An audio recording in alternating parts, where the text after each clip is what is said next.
Alrighty guys, congrats to Tove. He just got a fantastic A22 or D16 buck with a 22 tag, and I always have wanted to make a video helping people take better field photos.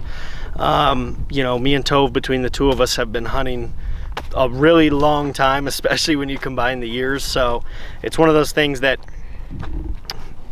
we really appreciate how important photos are for us 10 years from now, 20 years from now, 30 years down the road, or when we're both gone and our kids or whatever are flipping through a photo album. That's really important.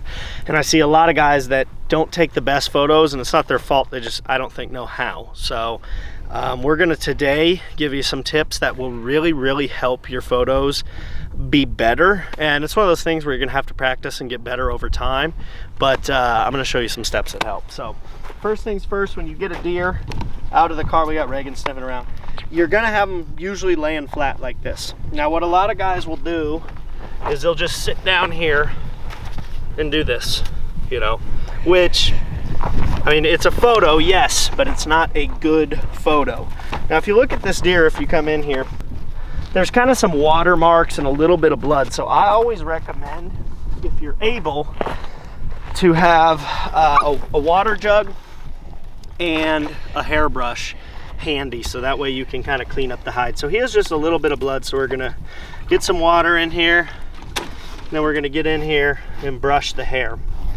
Having a good a coat look good literally is a huge make or break for a good photo or a poor photo. So it might seem corny or over the top to sit here and comb a deer, but I promise you it makes all the difference. And who really cares if someone thinks it's corny or whack or whatever? It don't matter. That photo's for you and how you're gonna remember that moment, you know, 10, 20 years in the future. So do what it takes to make it look good. Secondly, I always say you want the deer to kind of, if it's a four-legged animal, you want them to kind of look like propped up, like they're almost bedded down, not on the side like this. This is not a lifelike look, not something that's gonna create a good photo. So if an animal's riggered, which this one is a little, but not bad, you're gonna wanna fold his legs.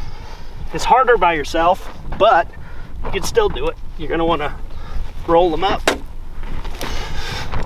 and then get his front legs underneath. And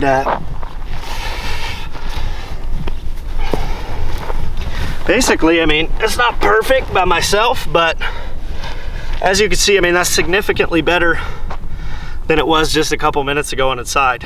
Ideally with two people and a smaller animal, you can do it yourself. And he's a little stiff. I'd like to get these legs underneath just a little bit more.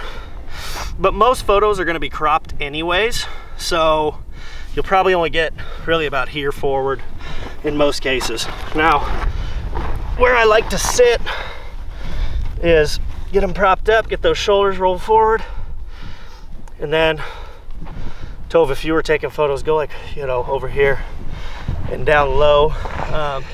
Your camera guy is gonna have to kind of look around and see what looks best. But like this right here, I would bet you probably a pretty good field picture, something like this, you know. So really that's all it takes, you know. Clean them up, don't have a tongue hanging out, don't have blood coming out the mouth. Choose the side that has less damage, less hair messed up, a smaller wound. In this case, this is the exit wound side.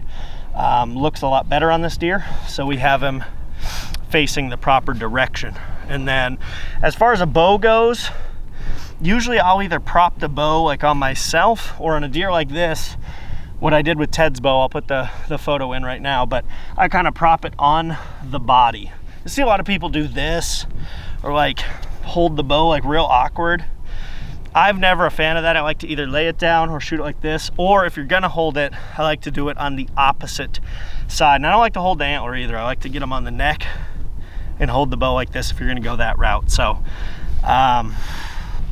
that's it basically. Try to recap, you want to take your time, first of all, especially if you're a newer hunter. You're gonna be really nervous when you get your first animal on the ground.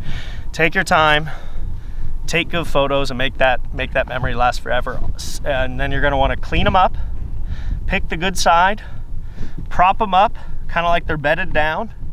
And then, like I said, don't put your bow in an awkward position. Maybe lay it on the body, maybe across yourself, or you know, you can hold them like this and put the bow up over here. So that's really about it. Like I said, it's gonna take practice. Your photos are not gonna look perfect first time, but if you stay at it and keep messing around, you'll find what looks really good and be able to nail some cool photos. So that's gonna go ahead and conclude this video.